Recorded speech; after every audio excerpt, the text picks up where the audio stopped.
The punishment begins. The courtroom was cold, silent, and filled with anger. Syrah, a young alien girl with silver blue skin and dark eyes, stood in the center.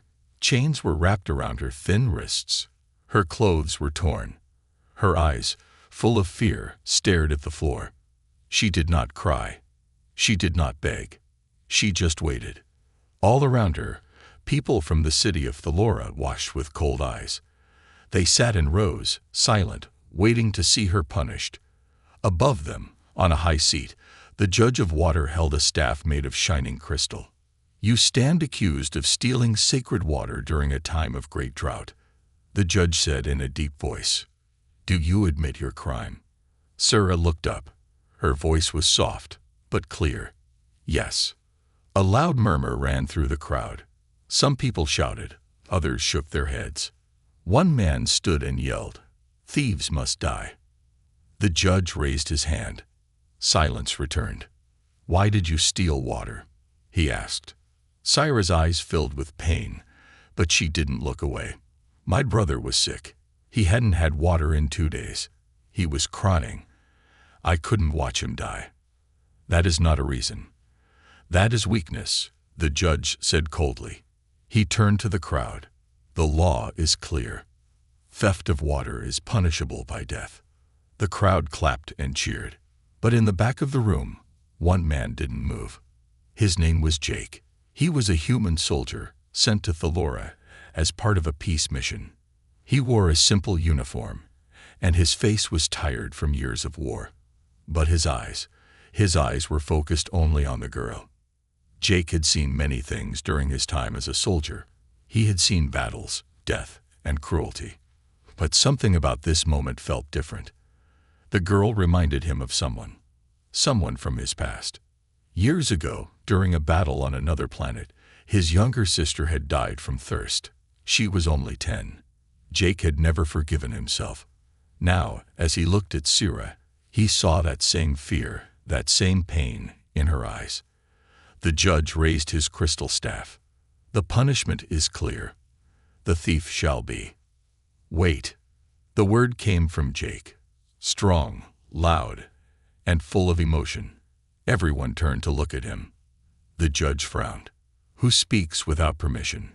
Jake walked forward slowly. "I am Jake Dawson, human peace officer. I request mercy for the girl." The judge laughed. "Mercy? You humans still believe in such weak things." Jake didn't smile. He stepped closer. "She is just a child. She stole water not for herself, but for her brother. That is not evil. That is love. Love does not change the law," the judge snapped. "But it should," Jake replied, "or else your law is broken." The room grew tense. Whispers filled the air. The judge narrowed his eyes. "What do you propose, human?" Jake took a deep breath. "Let her go. I will take responsibility for her. She will live under my watch. If she breaks the law again, punish me instead." The room exploded with noise. People shouted. Some laughed. Others were angry. "Silence." The judge roared. He stared at Jake. "You offer yourself for her life?" "Yes." The judge was quiet for a long time. Then he smiled, but it was not a kind smile. "Very well. The girl is yours. But understand this. One mistake, one drop of stolen water, and your life ends with hers." Jake nodded. "I accept." The guards removed Syrah's chains. She looked up at Jake, confused. No one had ever helped her before. Her hands shook as she stood. Jake looked down at her. "Come, you're safe now." But Syrah didn't move right away. She looked back at the judge, then at the people who still hated her. Her eyes burned with something new. Not fear, but hope. For the first time in her life, someone had seen her, not as a thief, not as a problem, but as a person. As Jake led her out of the courtroom, the crowd stared in silence. They didn't understand why a human would protect an alien girl. But deep in their hearts, some of them began to wonder, maybe mercy was not weakness. Maybe it was strength. Mercy in front of monsters. The sun was setting over the dusty city of Thalora. The orange light touched the sharp towers and dry ground. Jake walked through the streets with Sira by his side. She walked slowly, her eyes on the ground, still unsure if she was truly free. People stared at them. A human soldier walking beside a water thief. It was strange. Some whispered. Others spat on the ground. But Jake ignored them all. He had seen real monsters in war. Men who smiled while destroying lives. Commanders who gave orders without blinking. And yet, today, what he saw in the courtroom had disturbed him more than any battle. A child, punished for trying to keep her brother alive. Jake looked at Sira. She was silent, but her hands trembled.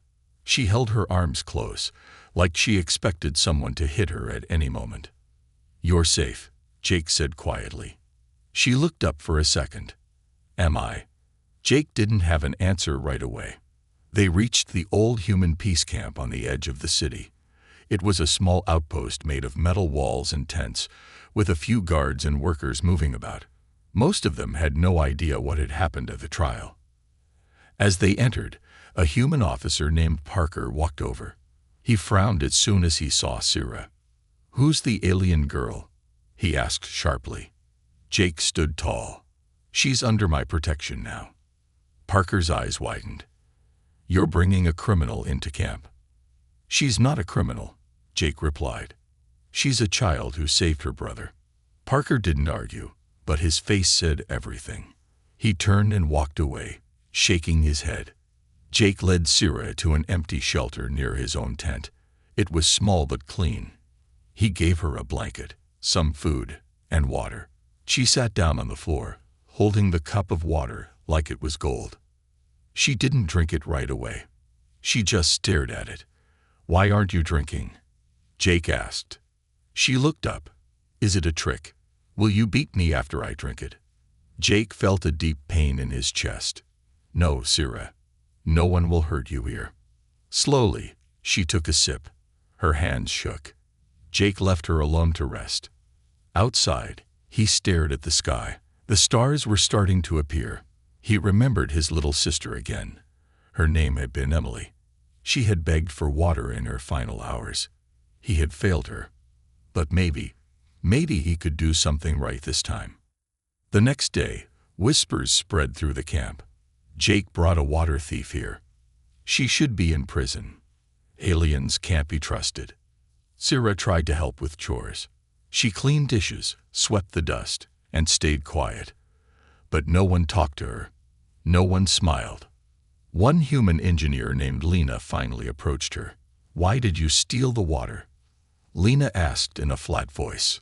Sira looked down. "For my brother. He was dying." Lena didn't speak. She just turned and walked away. Later that night, a pipe burst near the center of the camp. Water sprayed everywhere. Panic broke out. Workers rushed to shut it down. "Who did this?" Someone shouted. A voice rose from the crowd. It was the alien girl. "I saw her near the tanks." Sira froze. Her eyes widened in fear. People started surrounding her. Someone pushed her. Another raised a fist. Jake arrived just in time. "Stop," he shouted. "Let her speak." "I didn't do it," Sira whispered. "I was sweeping, far from the tanks." "No one saw her touch anything," Jake said. "We'll check the cameras." The crowd slowly backed off, but the damage was done. Sira was scared again. That night she didn't sleep in the shelter. She hid behind the water tanks, her knees pulled to her chest. Jake found her before sunrise. She looked up at him, eyes red from crying. "I'm sorry," she said. "You didn't do anything wrong," Jake replied. "Don't apologize for lies. They hate me." "They fear what they don't understand," Jake said. "But fear can change." She was quiet for a moment. "Why are you kind to me?" Jake knelt beside her. "Because someone once needed kindness, and no one gave it. I won't make the same mistake again." She nodded slowly. In the silence, a strange feeling grew between them. A small connection. Not trust yet, but the start of it. Far across the city, Inside the marble halls of the Water Council, two leaders watch Jake and Syrah through a hidden camera feed. He protects her. He interferes. Humans are soft, one of them said. But this one might become a problem. What should we do?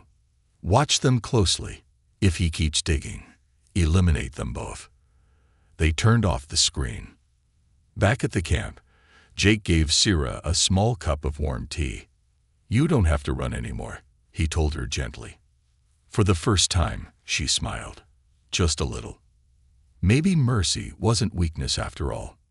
Maybe mercy was the only thing left that could save them all. A life on the edge. The days passed slowly, like dust floating in the dry wind of Thalora. Syrah woke up early every morning and worked without being asked. She swept the camp paths, carried empty water canisters, and helped clean old tools. But no matter how hard she worked, most people still looked at her like she didn't belong. Some turned their backs when she walked by. Others whispered when they saw her near the supply station. Jake noticed it all. He tried to speak to the other humans in the camp, told them Syrah was just a child, not a criminal, but old fear was hard to break. To them, an alien stealing water during a drought was more than a crime. It was betrayal. Even the aliens in the camp, those from Syrah's own world, avoided her. They believed she brought shame to her people. Syrah felt more alone than ever. But every night, Jake sat with her outside her shelter.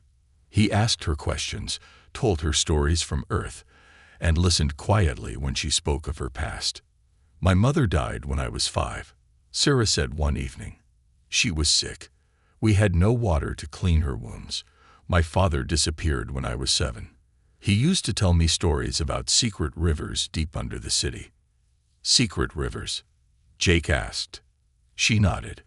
He said the council hides them, that they keep water for themselves while people suffer. Jake didn't speak, but something in her voice made him pause.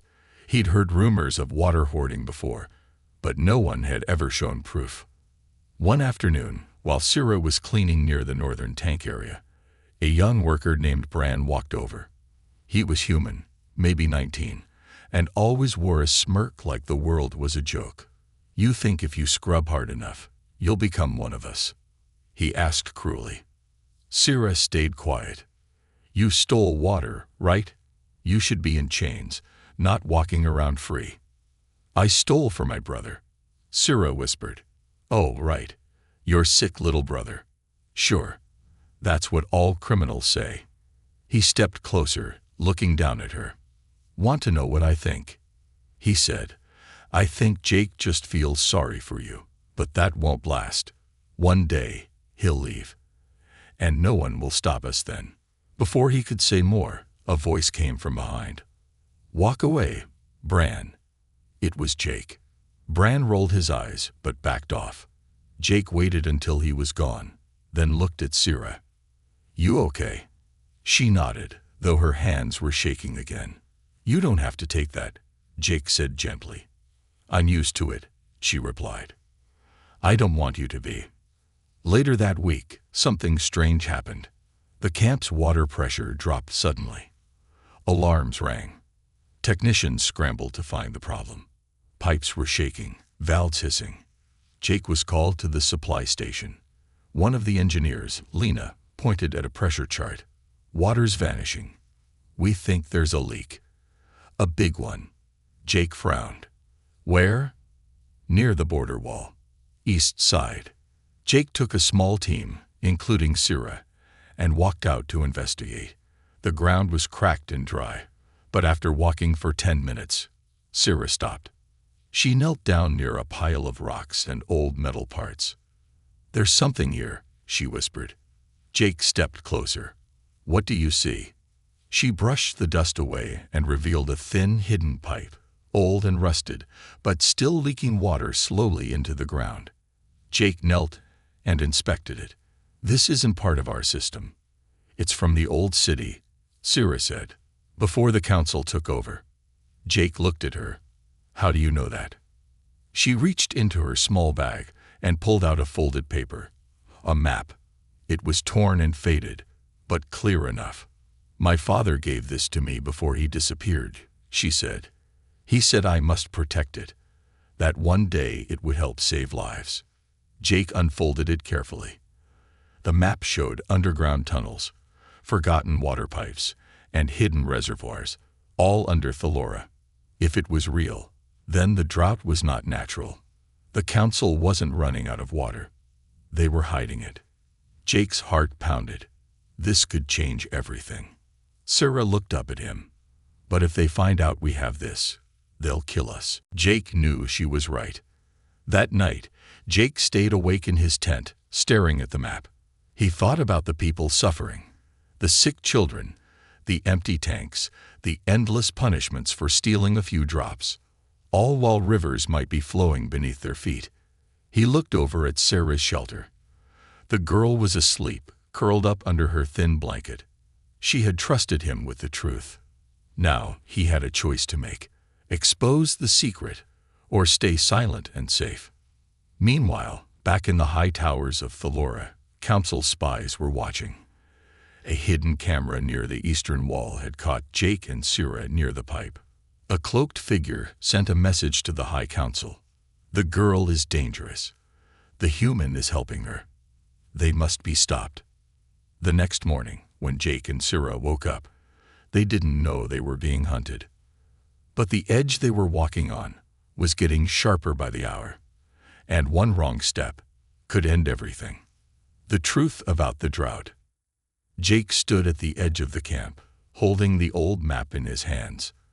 The morning light made the paper glow, revealing more hidden lines, deep tunnels, forgotten chambers, secret reservoirs.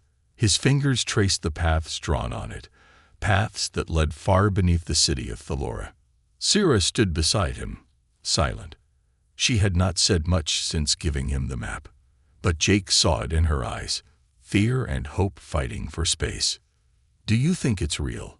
she finally asked. Jake didn't answer right away. He looked out at the dry desert beyond the camp walls. The wind was hot, sharp, and dry. Too dry. "Yes," he said, "I think it's real. And if it is, then everything the council says is a lie." Back in the main city, the council was already reacting. Councillor Vrex, a tall alien with gold-plated robes, watched the hidden recordings in his private chamber. His face twisted with anger as he saw Jake and Sarah uncover the old pipe. "So," he hissed, "the girl found the map." Another councillor nodded. "She must have gotten it from her father. He was part of the Water Rebellion years ago. They should have died with the others." Vrex snapped. He turned to a tall shadow standing behind the screen. "Send the enforcer. Quietly. Make sure the map is never seen again." The shadow nodded once and disappeared. Meanwhile, Jake and Sarah prepared for a secret trip. They couldn't tell anyone, not even Parker or Lena. Too many eyes, too many ears. Jake packed rations, a flashlight, and a small scanner. Sarah held the map close to her chest. They left at nightfall, slipping past the east gate while the guards changed shifts. The desert was quiet. The stars above were bright, like tiny cold eyes watching from space. They walked for hours until they reached the broken pipe again. Sarah knelt and found the mark on the ground. 2 circles and a line. Her father had taught her that it meant a hatch was nearby. Jake helped her dig through the dirt and metal scraps. After 10 minutes, they hit something hard, a rusted metal door. Jake pulled it open slowly, and the smell of cold, stale air rushed out. A ladder led downward, into darkness. Sarah hesitated. "I've never been this far before." Jake turned on his flashlight and offered his hand. "You won't go alone." Together, they climbed down. The tunnel below was narrow and old. Pipes ran along the walls. Some dripped, some were broken, but others were still working, silently carrying water far beneath the city. As they moved deeper, the air became cooler. Sarah touched the walls with her fingers. "My father said these tunnels were built before the council took power," she whispered, "back when water was free." Jake shook his head. And now they punish people for taking a sip. After an hour of walking, they reached a large chamber. What they saw made both of them freeze. A massive underground reservoir stretched before them. Clear, shining water, still and deep. The walls were covered in machines, gauges, and glowing panels. Pipes connected this chamber to dozens of other tunnels. It wasn't just a storage room. It was the heart of the city's secret water system. And it was full. Jake stepped forward, overwhelmed. This could save the whole planet, he said. Why are they hiding it? Syra's voice was quiet but full of pain. Control. If people are afraid of losing water, they obey. Jake looked at her, realizing the full truth. The drought wasn't natural. It was man-made. Or worse, it was a weapon. Suddenly, they heard a sound. Clang.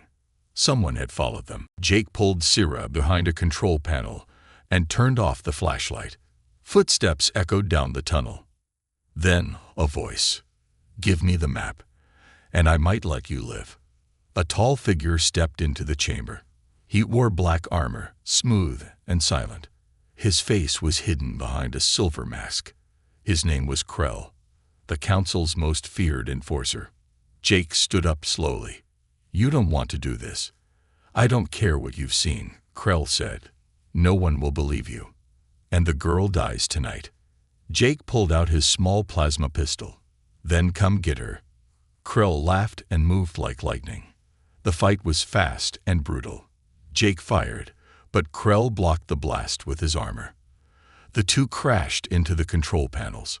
Sparks flew. Pipes hissed. Syra screamed and ran to a wall valve. Her father had once shown her how to trigger a security alert. It would send an emergency signal through the old system. She turned the valve. A loud alarm rang through the chamber. Krell turned, distracted. Jake grabbed a metal rod and struck him hard. The enforcer fell back, stunned. Run, Jake shouted. Syra didn't argue. They ran through another tunnel, deeper into the old system. They had no idea where it led, but they had no choice. Outside, across Thalora, old machines began to light up. Screens flickered in hidden homes. People who had once been part of the Water Rebellion saw the signal, a call for truth. The map was real. The water was real. And now, hope was rising again. Betrayal and the chase. Rain hadn't fallen on Thalora in over 3 years. Yet that night, something felt different in the air, as if the planet itself was holding its breath. Inside the dark, forgotten tunnels, Syra and Jake kept running. The sound of their footsteps echoed off the stone walls. Pipes hissed above their heads. Behind them, the metal clang of boots followed closely. The enforcer, Krell, was not finished. They turned corner after corner, blindly trusting the old map. Jake's breath was heavy. His shirt was soaked with sweat. Syra held the glowing piece of paper in her hand, glancing at it every few steps. There's a tunnel ahead, she shouted. It leads back to the city. Jake nodded. Move. They sprinted through the tight passage, hearts pounding. Their flashlight flickered. The tunnels narrowed, forcing them to crouch. Suddenly, a loud crack. The floor beneath Jake gave way. He fell into a deep chamber below with a painful crash. Jake, Syra screamed. He groaned but waved a hand. I'm okay. Just go. She shook her head. I'm not leaving you. But before she could climb down, a cold voice echoed through the tunnel. You should have run when you had the chance. Krell had caught up. Syra turned, heart racing. She stood between the enforcer and the drop where Jake lay hurt. Krell raised his weapon. You can't stop what's coming. The council is too strong. But Syra didn't move. Her voice was small, but steady. You're wrong. Krell stepped forward, aiming directly at her. Then, a sudden blast of light hit him from behind. He collapsed to the floor, stunned. Syra looked up, shocked. A figure stepped out from the shadows. It was Lena, the human engineer from the camp. What? How did you find us? Syra asked. Lena helped pull Jake up from the hole. You triggered an old emergency beacon. I used it to track you. Jake looked at her with confusion. But I thought you didn't trust Syrah. Lena sighed. I didn't, until I saw the alarm. Only the old rebels knew how to trigger that. And only someone telling the truth would risk their life doing it. They didn't have time to talk more. Krill groaned, starting to rise again. Jake grabbed his pistol. Let's move before he wakes up. They left Krill unconscious and followed Lena through a secret exit tunnel. She had once studied the city's old systems. Now she was putting that knowledge to use. Back on the surface, the world was changing. The signal Syrah triggered had spread across Thalora. Hidden devices in homes and towns lit up with flashing messages. The water is being hidden. The drought is a lie. People gathered in the streets. Workers refused to report to the council. Mothers cried as they watched the videos. Fathers clenched their fists. Whispers turned into questions. Questions turned into anger. And anger was about to become a storm. Back at the peace camp, Parker stood in Jake's tent holding the map that had been left behind. Beside him was another council agent, pretending to be one of the human guards. This is dangerous, Parker said. If this is real, the council's finished. The agent smiled. Then destroy it. Parker hesitated. I don't know. Do you want your position to disappear? The agent asked coldly. Do you want war again? Parker slowly nodded and placed the map into the fire. But what he didn't know was that Jake had made a copy. Jake, Syrah, and Lena returned to the surface through a small vent just outside the city walls. Syrah held a small device with the map data saved inside. It was their last proof. Where now? Lena asked. Jake pointed to the city's broadcasting tower. We show the world the truth. But the city was no longer quiet. Protests had started. Fires burned in trash bins. Armed soldiers were trying to block the people. Drones flew in the sky, scanning faces. They had to move fast. As they entered a narrow alley, a loud bang made them freeze. Smoke filled the street. A group of masked rebels appeared, waving them forward. You the human and the girl? One asked. Jake nodded. We've been waiting. The rebels led them through backways and tunnels into an old library, where power still worked. They connected the device to a dusty terminal. Syrah stood in front of the camera, her hands shaking. You don't have to do this, Jake said. Yes, I do, she replied. I stole water to save one life. Now I have to tell the truth to save thousands. She looked into the camera. My name is Syrah. I'm a water thief. I was punished for helping my brother survive. But what I saw beneath this city proves that water is not gone. The council has lied to all of us. She uploaded the full map. Images of underground rivers, full tanks, and flowing water filled the screens across the city. A new message appeared on every screen. Hope is still alive. We don't have to live in fear anymore. But as the message spread, the council gave one final order. Capture the human. Kill the girl. And end this rebellion before it grows. In the shadows, a massive hunt had begun. Jake and Syrah were no longer fugitives. They were the face of a revolution, and every step they took from here on would be a run for their lives. The uprising begins. The city of Thalora had not seen rain in years, but on this night, something even more powerful fell from the sky. Hope. Screens across the city glowed with the message Syrah had shared. People huddled around shop windows, shelters, and old display panels, watching in silence. Mothers clutched their children. Workers stared with wide eyes. Even the city's soldiers paused, uncertain. For the first time in a long time, the people saw the truth. Not a rumor. Not a whisper. Proof. The underground rivers. The hidden tanks. The lies. And the girl who had once been mocked and chained now stood strong and unafraid before the world. In the deepest corner of the city, inside a locked control room, the High Council watched in horror. Shut it down, Councillor Vrex screamed. Technicians scrambled, trying to block the signal. But it was too late. The data had been copied thousands of times. The map had gone global. The Council's greatest secret, the source of their power, had been exposed. Counselor Vrex turned to the enforcer standing nearby. "Bring me the girl's head. I want her blood on my floor by sunrise." The enforcer nodded once and disappeared into the shadows. Far away, inside the old rebel library, Jake, Syrah, and Lina sat in silence. They had done it. The message was out. But now, they were the most hunted people on the planet. Jake checked his weapon. "The Council won't stay quiet. They'll come for us." "They already are," said one of the rebels, stepping inside. "Drones are sweeping every sector. We have maybe 2 hours. We need to disappear," Lina said quickly. "Go underground."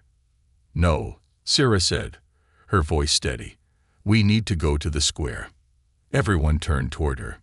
"That's suicide," the rebel replied. "They'll shoot you before you speak." "Then I'll die speaking," Syrah said. "But if I stay hidden, no one else will rise."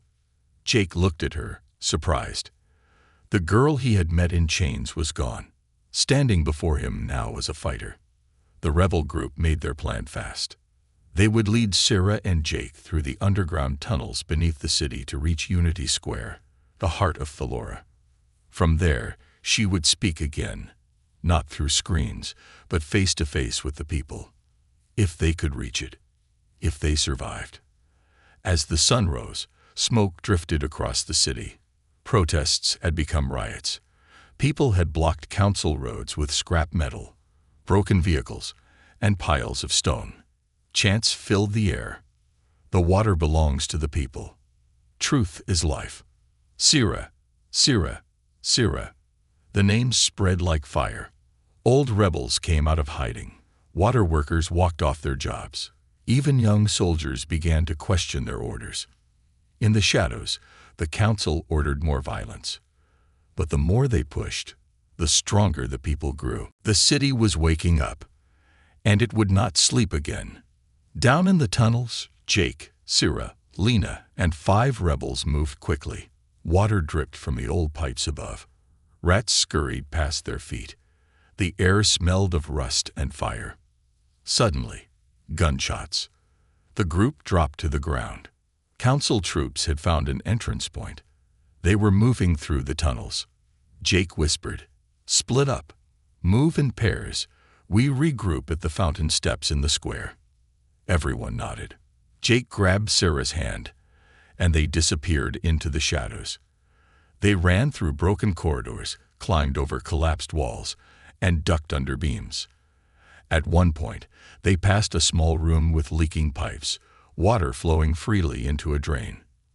Syrah stopped and stared. All this water, just going to waste. Jake shook his head. Not anymore. He turned a valve. The pipe cracked open wider. A fresh stream of clean water poured out and began flooding the tunnel. "Let the city see what's hidden," he said. Above ground, the council's soldiers clashed with protesters. Shields smashed into signs. Drones dropped gas pellets. But the people didn't run. They held their ground, not with weapons, but with unity. An old man in a broken robe stood in front of a tank, arms open. "You think I'm afraid of death?" he shouted. "I've been dying thirsty for 10 years." Jake and Syrah reached Unity Square just before noon. It was already packed with people, thousands standing shoulder to shoulder. But so were the soldiers. Gunships circled above. Enforcers stood ready with stun batons and rifles. Jake looked at Syrah. "Are you sure?" She nodded. He helped her climb the steps of the fountain, where the city's great water statue once stood, now dry and cracked. Syrah stepped forward. She held nothing. No weapon, no shield, only truth. She raised her voice. "You all know me. I was called a thief. I was punished for trying to save my brother. But today, I do not stand here to beg." She pointed at the screen above the square. "You've seen the truth. The water is not gone. It is stolen, by the ones who rule you." The soldiers aimed their weapons. The crowd gasped. "I don't ask you to fight for me," she said. "I ask you to fight for your children, for the right to drink, to live, to hope." A soldier stepped forward. Then he dropped his weapon. Another followed. Then a third. One by one, they lowered their guns. Counselor Vrex, watching from his tower, screamed, "No, open fire." But no one moved, because something had changed. In a world ruled by fear, mercy had started a revolution, and at the center of it all stood an alien girl once chained for stealing water. Now she was the voice of a planet. Mercy wins the war. The square was silent, yet full of power. Sira stood on the cracked fountain, her hands raised, her voice still echoing in the hearts of thousands. In front of her, the soldiers, the same ones trained to obey without question, had dropped their weapons. One by one, the people began to cheer. Not a loud cheer, but a soft, rising sound of belonging. A sound that grew stronger with every second. From every corner of Thalora, people poured into the square. Workers, mothers, farmers, old rebels in torn cloaks, children holding empty water jugs. No one carried weapons. They carried truth. In a nearby tower, Counselor Vrex watched with shaking hands. "They're disobeying," he whispered. One of his advisors looked nervous. "Sir, even our own officers are refusing orders." Vrex slammed his fist on the table. "Then we remind them who rules this world." He turned to the control screen. With a single press of a button, he activated Protocol Zero, an ancient defense system designed to flood the rebel tunnels and erase all resistance. In the dark tunnels below the city, giant floodgates began to open. Water, thousands of gallons, surged forward like a silver beast. Down in Unity Square, Jake's communicator buzzed. Lena's voice came through, full of panic. "Jake, the tunnels. They're flooding the old systems. You and Sira need to get out now." But Sira wasn't afraid. She looked at the sky, at the people, at the soldiers, and then at Jake. "I'm not leaving," she said. Jake stepped forward. "Sira, if I run now, they'll say I was weak, that I was just a scared girl who didn't understand the world. But I understand more than they ever will." She turned to the crowd. "If they choose to drown us in truth, then let it be seen by all." Jake stared at her, then nodded. "You're not standing alone." He took her hand. The entire square waited. Then, a thunderous roar. Water exploded from the underground pipes, tearing through streets, flooding through alleys. But something strange happened. Instead of panic, the people stood firm. Instead of chaos, they lifted one another. The water, meant to wash away rebellion, became a symbol of what had been denied to them for years. Children splashed in the rising streams. Women cupped the clean water in their hands and held it to the sky. A boy shouted, "They tried to drown us, and gave us life instead." The crowd erupted in cheers. The water kept rising, but so did hope. Back in the tower, Vrex saw it all. His own weapon had betrayed him. His own people had turned away. Alarms blared in his chamber. Officers refused to follow commands. The power he had used to control others was gone. Hours later, the council fell. Not with explosions, not with war, but with truth, and a girl who refused to stay silent. In the days that followed, the city changed. Pipes were opened to every district. The hidden tanks were emptied. The underground rivers were mapped and shared with all. The people of Thalora built public fountains again. One of the first stood in the center of Unity Square, rebuilt from stone and steel, and carved with a single sentence: "Water is life. Life belongs to all."